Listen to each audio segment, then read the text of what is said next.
Hi all, this is Simona Rich. I hope the sound will be good. Maybe I should keep it a little bit closer. I'm taking the whole table. Okay, let's see. Maybe now the sound will be better.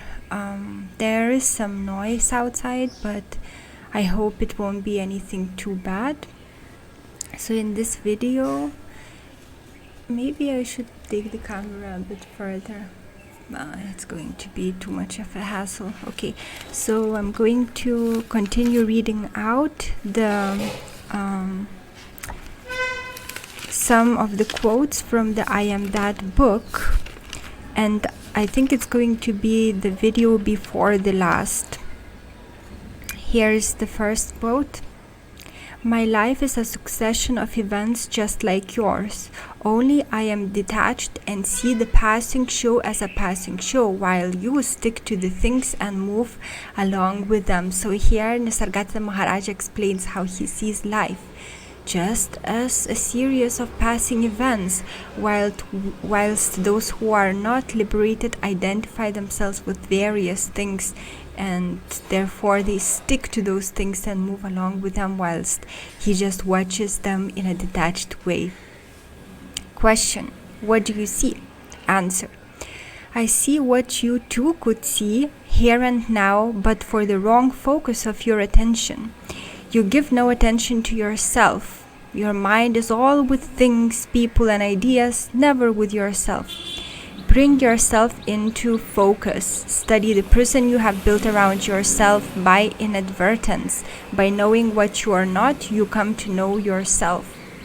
So the reason people can't get liberated is because they are identified with various things happening in their lives, but they don't spend any time with their own selves.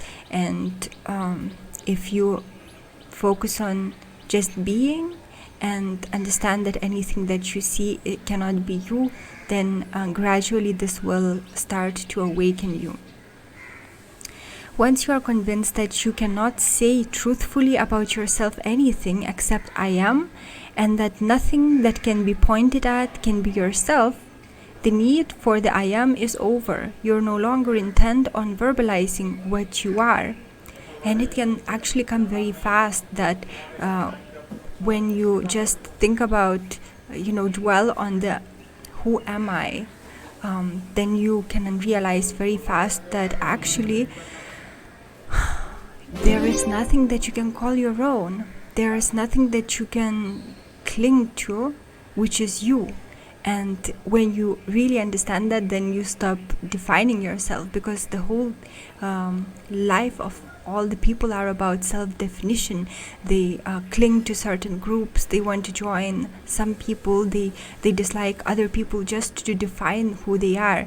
And once you really understand that you cannot cling to anything and say that this is you, then those things, those habits are over. All you need is to get rid of the tendency to define yourself. All definitions apply to your body only and to its expressions.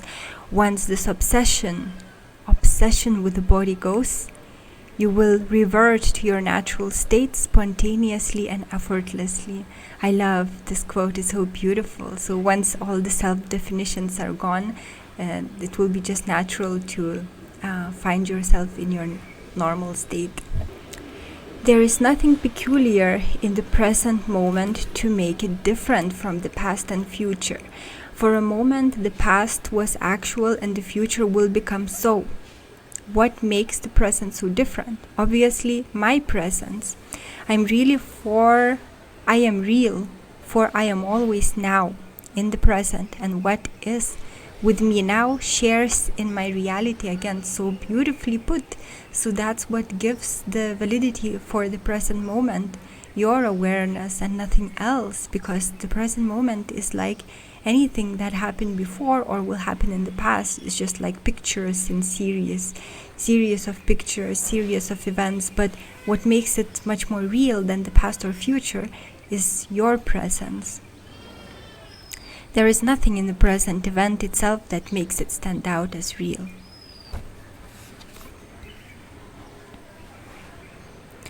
Questioner. On several occasions, the question has been raised as to whether the universe is subject to the law of causation or does it exist and function outside the law.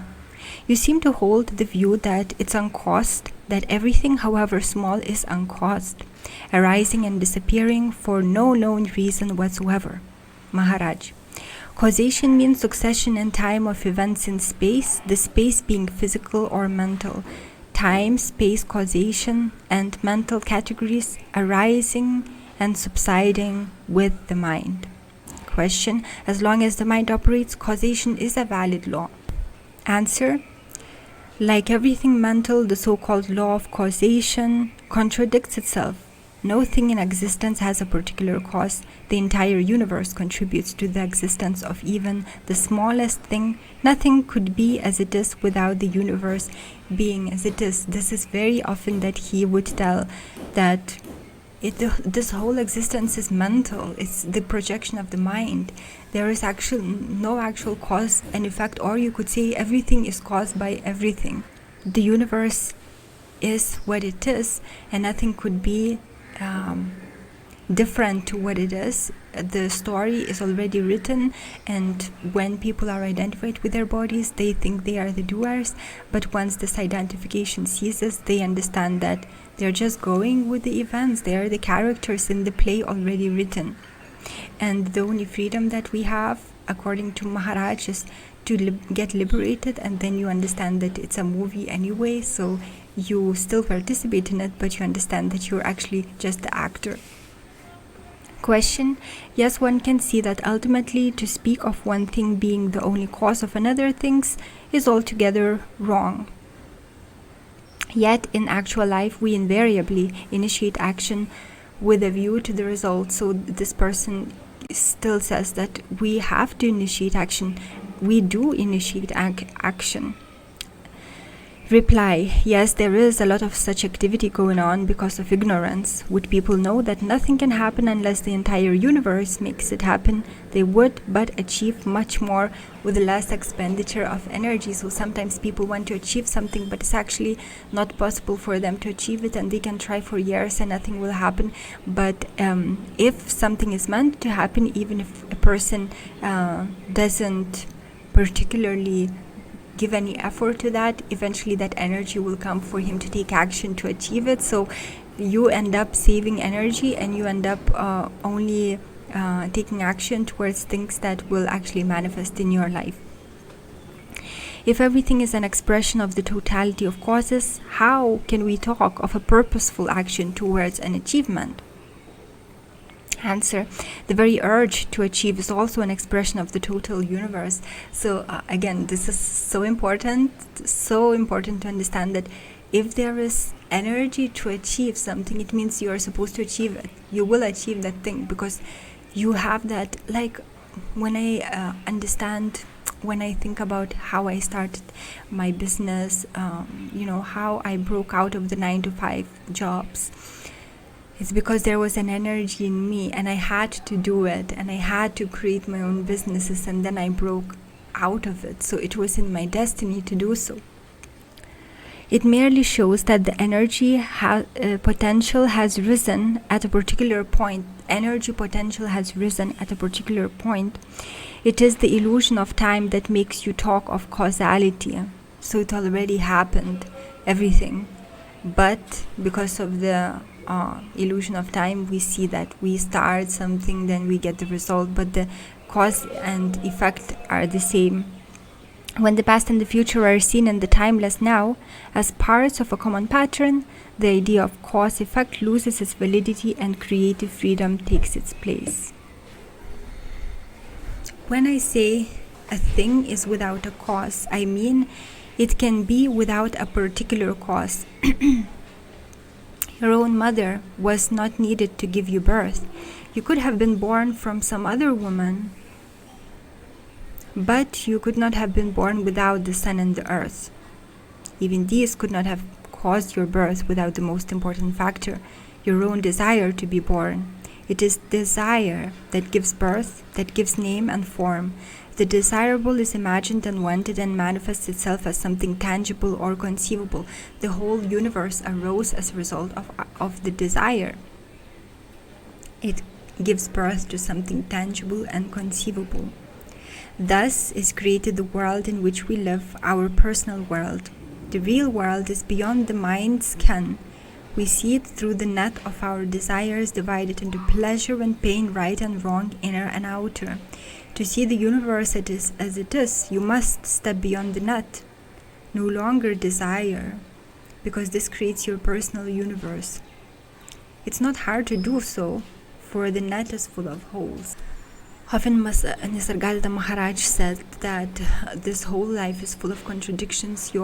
What your mind believes is full of contradictions. So by detached awareness, watching the mind, you will find its illogical, its lack of logic, and then you will be able to go beyond it.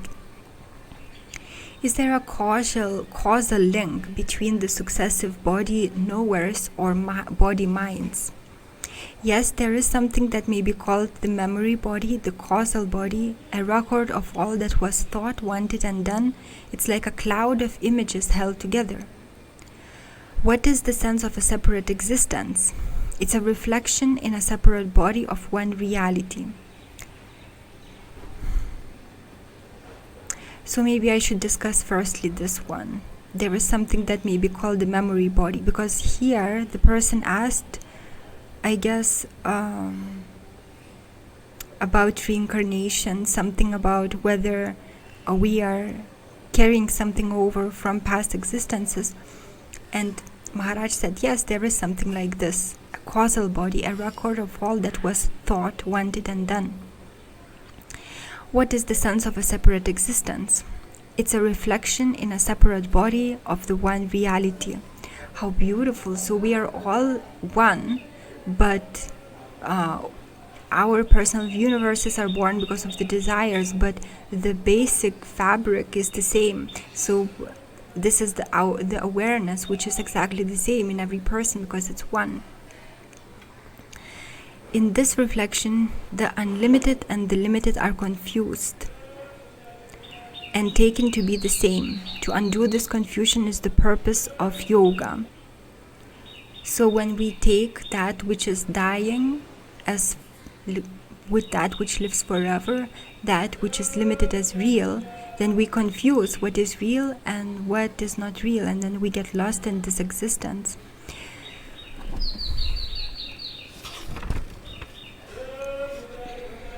Incidentally, practice of meditation deeply affects our character. We are slaves to what we do not know.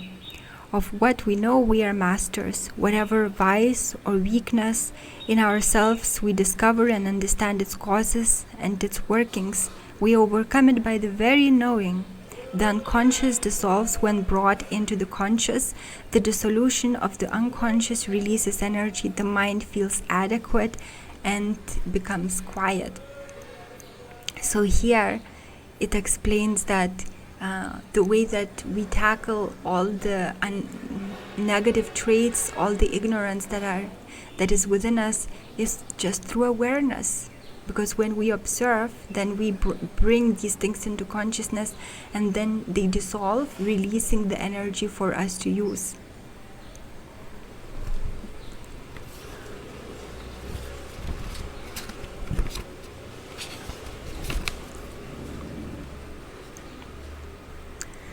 Refuse all thoughts except one, the thought I am. The mind will rebel in the beginning, but with patience and perseverance, it will yield and keep quiet. Once you're quiet, things will begin to happen spontaneously and quite naturally without any interference on your part. So beautiful, I love this quote. Refuse all thoughts except one, the thought I am. And the mind at the beginning will try to prevent this from happening by getting you involved in worries about the future, fears, thoughts that I'm wasting my time. But if you persevere, the mind will become quiet. Can I avoid this protracted battle with the mind? Yes, you can. just live your life as it comes, but alertly, watchfully, allowing everything to happen as it happens, doing the natural things the natural way, suffering, rejoicing as life brings. This also is a way. How beautiful. So this shows that even people who don't want to meditate, sit every day trying to win over their minds, they can still win over their minds by just alert living. Every day can be meditation itself if you don't get attached to things, but you just watch everything. And also very important is not to get attached, and not to fight for what you want, because it's the ego wishes. And I have one client who is very spiritual, yet he has one particular preference that he doesn't want the life to change, but that's again from the ego, although that preference could be very spiritual. So this is important to understand. Do not try to be rebellious against the circumstances. Just go with them. If you need to suffer, you suffer, but you watch yourself. Don't escape. Don't try to run away from suffering. Don't try to get into pleasure, but just accept life as it comes. And that's also spiritual practice. I think it's very beautiful. Well, then I can as well marry, have children, run a business, be happy. Sure, you may or may not be happy. Take it in your stride. So again, you don't have to be sannyasi, renouncing everything to be spiritual. You can just live your life the way that it comes to you, but you just don't get attached to it, and you just go with the flow, and that's also spiritual practice. True happiness cannot be found in things that change and pass away. Pleasure and pain alternate inexorably. Happiness comes from the self and can be found in the self only. Find your real self, Svarupa, and all else will come with it. Here, basically, Maharaj was told that his student wants happiness, and Maharaj says that you cannot find happiness in things that come and go, in things of the world. They always pass away. All the happiness that it produces has an expiry date, and then comes sadness. So if you don't want to suffer, and if you want only happiness, then you need to focus on the self, because from the self, only from the self comes real happiness, and the one that is of a lasting kind. And if you focus on the self, if you meditate or just stay present with yourself, then happiness arises, and it seems that there is no cost to it, and it's real kind of happiness, because it's love, and you feel so much more loving towards everything, and the whole existence seems so perfect and beautiful. Even things that before you didn't pay attention to, and that means that real happiness comes from within, and it colors the whole existence. So it's up to us whether we will experience sadness or happiness in this life. If we want real happiness, the way to do it, the way to experience it, is by being centered, because we are, the self is love itself. So when we get centered, then we allow that love to come through and to color our whole existence with love. So that's all for today.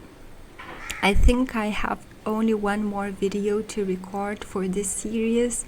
I really loved making these videos because I love the wisdom of Nisargadatta Maharaj, and I know that some of my readers also greatly enjoyed this series. So that's all for now. Thank you for watching. I hope you're having a wonderful day. Take care.